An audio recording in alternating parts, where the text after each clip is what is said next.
দক্ষিণ গাজার রাফায় ইসরায়েলের সামরিক অভিযান বন্ধের নির্দেশ দিয়েছে আন্তর্জাতিক বিচার আদালত। এই রায়ের ফলে গাজায় মানবিক বিপর্যয় ঠেকাতে নেওয়া পদক্ষেপ 1 মাসের মধ্যে জানাতে হবে আইসিজেকে।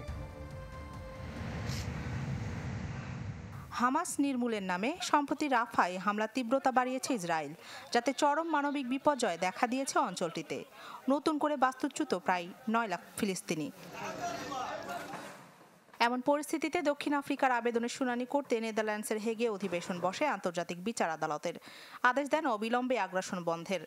গাজায় গণহত্যার চিহ্ন যেন মুছে না যায় সেজন্য জাতিসংঘ কর্মকর্তাদের সতর্ক থাকার নির্দেশও দেন প্রধান বিচারপতি নওয়াফ সালামের নেতৃত্বাধীন বেঞ্চ। রাফাতে অবিলম্বে ইসরায়েলের হামলা বন্ধ করতে হবে।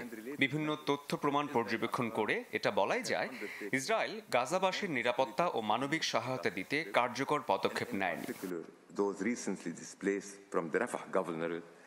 এছাড়া গাজায় মানবিক ত্রাণ প্রবেশের জন্য রাফা ক্রসিং খুলে দেয়া, গণহত্যার তদন্তকারীদের প্রবেশ নিশ্চিত করার নির্দেশও দেন নওয়াফ।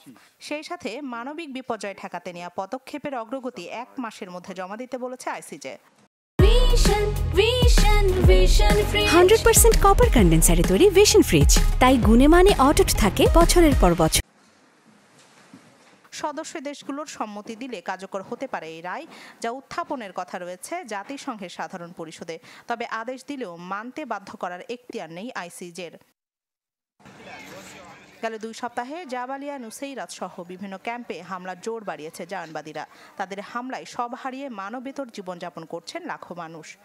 আশ্রয়ের খোঁজে পথে পথে ঘুরছেন তারা। একই সাথে সেখানকার হাসপাতালগুলো যেন পরিণত হয়েছে গণকবরে।